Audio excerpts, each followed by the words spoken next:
When it comes down to strategy sessions, there's two different kinds of strategy sessions. One of them is just on the cuff. We go on the board and we grab a marker, we start writing, we say what we're going to do next. That could be on a day-to-day basis, weekly basis. The kind of strategy session I want to talk about here is the one I do once every year, and I've been doing this since 2005, 2006, where you go away with a certain group of people with a specific outcome on what to do for the following year.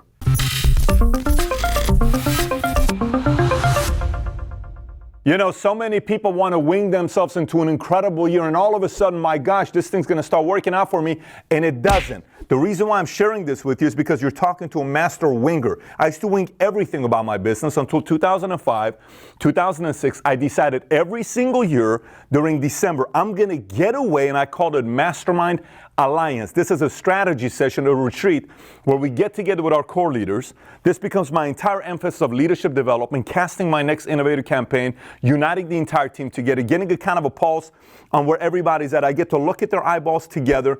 And then if we unite, you'll feel it when it unites. If we unite, I already know we're going to start the next year on a strong momentum simply because we had that strategy session to get in the month of December. So now if you're watching this saying, Pat, I don't want to do it in December. I want to do it in September, July, January, February, whatever season it is you're watching. And no matter what it is, you can kick it off on any month. I'm just telling you I did it in December. In this video, I'm going to share with you the 12 things that I did every single year going into these strategy sessions. Number one. So the first thing you got to keep in mind is this is not a meeting to invite everybody because we're going to get together, we're going to have fun. It's like a shindig. Oh my gosh, we're going to do all this other great things together.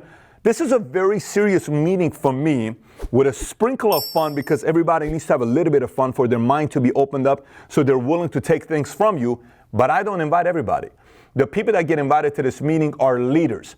I even announce what needs to be taking place way in advance as a criteria for folks to want to be part of this meeting. This allows me to realize who really wants to be there by doubling down on their effort. What happens when you do this is those who double down their efforts to be there are coming there with a specific outcome of bringing value to the meeting, and those who you invite who don't take it for what it's worth, the value of it, they kind of come in entitled, feeling like, oh my gosh, you know, he has to have me. You like pulling ideas out of him.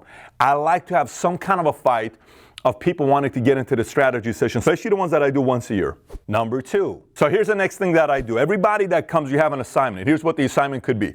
One of the assignments is a book you got to read. So I need you to read this book, write a paper on it, send it to me before this meeting in order for you to get into this meeting. And literally, we get papers. Or if you don't bring the paper in, type that, not written out, type that 3 paragraphs, that's your ticket. You won't be able to get in. I'll send them case studies to study. I'll send them a video to study, a paper to study, an article to study. I'll ask them in a set of 20 questions, 30 questions to answer so they come prepared. Ideas to bring. But all of those things are assignments they get before they come to the mastermind session that we do once a year. Number three. By the way, this is not something you do at your office. This has to be at a place that is 3 hours away. And the reason why it's 3 hours or more, it's because if it's an hour away, people will go there, come back and sleep at home. I don't want them to sleep at home. I want you to sleep off-site. Preferably if I rent a big house, say 10 bedroom, 15 bedroom, I can have them sleep at the house. But if not, they'll stay at a hotel, and all of us will stay at a hotel, and we'll wake up in the morning and work on something together. If you can rent out a house where you're all together, it's even better, because this is not a suit meeting. This isn't a business attire meeting. This is a loose meeting for us to roll up our sleeves and get down and dirty and start coming out with some ideas. So it can't be at your office, minimum 3 hours away from your office. Number four. So the next thing I do is when I prepare for a meeting like this is I ask myself, what is my outcome of this meeting? Meaning, if I had a perfect meeting, what does a perfect meeting look like for every leader that I'm inviting to this meeting? I make a note for every single teammate that's being invited on what I would like to see them make a shift or an adjustment on, and what things we can come together with to be on the same page. And if I can get there, even if I get close to it, that's a victory. So it's for you watching this. You got to sit down and get very clear about what your outcome of this meeting is. Number five. So one of the things you got to do when your leaders come there is you got to give them a lot of data and stats. Here's why. I'm all about data and stats, predictive analytics, trends, because I'm able to sit down and know what region, what state, what office, what group, whatever it is, what leadership team, what department is doing it right, and who's not, and what these guys need to improve in, and what these guys are doing right, that they can share with the rest of us. Maybe it's an accountability system. Maybe it's a certain reporting thing they're doing. Maybe it's a certain way they're communicating with one another.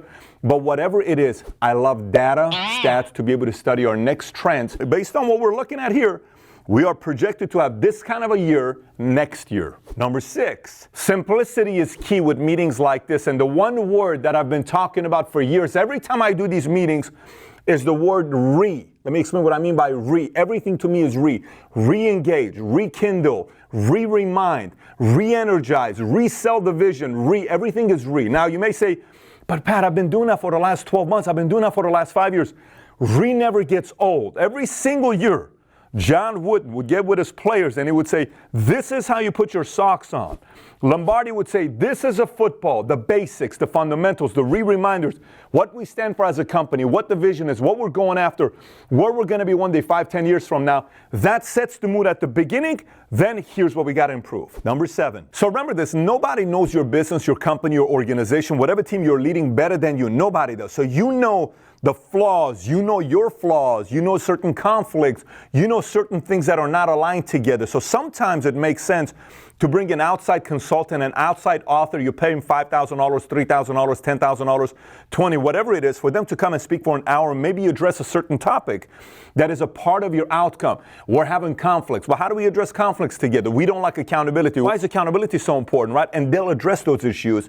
They'll go through questions. And if you do it right with the speaker beforehand, they're going to validate the point that you're trying to make to your organization. Number 8. So one of the things we do at these meetings is there's a certain point where I get everybody aside and we go into them, we watch a movie together or a documentary together. One time we had Senna we watched in Puerto Vallarta. I rented two big waterfront properties and we sat there, watched Senna, because I wanted the message of what it is for a person that wants to find out what their best looks like the spirit of competition.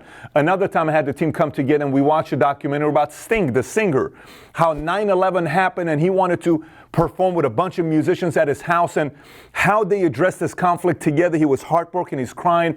I don't want to perform. With a guy we're performing with is Cheb Mame. Cheb Mame is from the Middle East. I don't know what that. And everybody's talking to each other and they finally perform. It's the most ridiculous concert they put together, showing the fact that, look, not everything's going to go your way, but if we come together, we can do it. We did 85 Bears one time. I've done so many movies. Another time I did Meet the Trumps. And the reason why I did Meet the Trumps is to get people to realize, look, forget about who Trump is. What is your legacy? Go back to his grandfather. Look what his grandfather did. His grandfather set the tone properly that eventually his grandson becomes a president. So there's certain things. Every time there's a message that you want to get across, documentaries and the right movie can completely shift your entire team from not being on the same page, boom, to being on the same page together 2 hours later. Number 9, at the beginning of the meeting, if you can figure out a way to recognize certain one of your team members and leaders, it will absolutely increase morale. And by the way, recognition doesn't need to be these, plaques and all this other stuff you're doing. It could be fun stuff. I mean, we've given away Mickey Mouse toys. We've given away so many different fun things because it's fun that we're talking. I've given away fish. Hey, you're going fishing. We've done so many different random things, but it completely changes morale and fun and laughter and all this other stuff. So if you can figure out a way to make certain people in that group feel special, go ahead and do it. Number 10, here's one thing I will tell you that is unorthodox, and some books will tell you, oh, don't do it this way, but here's how I did it over the years. We had a start time, but we don't have an end time. Let me explain to what I mean by this. We literally have a start time. We will start 9 a.m. sharp, and we'll do lunch, we'll do breakfast, we'll do all this other stuff, but we may finish at 1 o'clock in the morning. Well, we may finish at 2 o'clock in the morning. One time we had a meeting we did at Yucca Valley, at this castle I rented, and we were dressed like medieval time dresses that we had, and we went till 7 o'clock in the morning. But the following month, we had the greatest month we ever had in the history of our organization. So start time, fine. End time, anytime. Number 11. So there's a part of this meeting that's bipolar, and let me explain to what I mean by this. I am very serious at these meetings. When I tell you very serious, I'm very serious. We're going to get a lot of stuff done. But at the same time, we're going to have fun as well. And when I tell you fun, we'll do pranks, random pranks. Like we'll say your phone cannot go off. If your phone goes off, you owe $100 or $10 or you'll be asked to leave. We will go plant a phone under the most innocent person in the room, and we'll have somebody call him and the phone goes off, and everybody's in on the act except the person where the phone goes off. We say, what's wrong with you?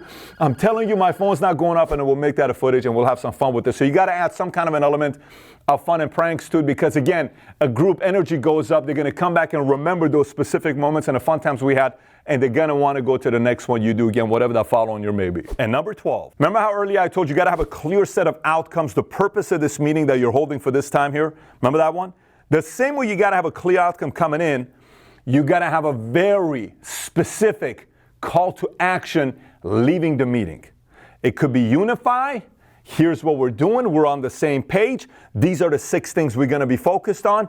And here's the 3 numbers we're going to go hit. Let's go get them. So it's got to be clear call to action leaving the event. So once you're done watching this video, there's another video I want you to watch, because I want you to be thinking about what things you need to improve before you go to your strategy session that you hold once a year. And that video is called How to Improve Your Sales Process and Increase Business. The video should be right here. Click on this link. Go watch that video next. Take care, everybody. Bye-bye.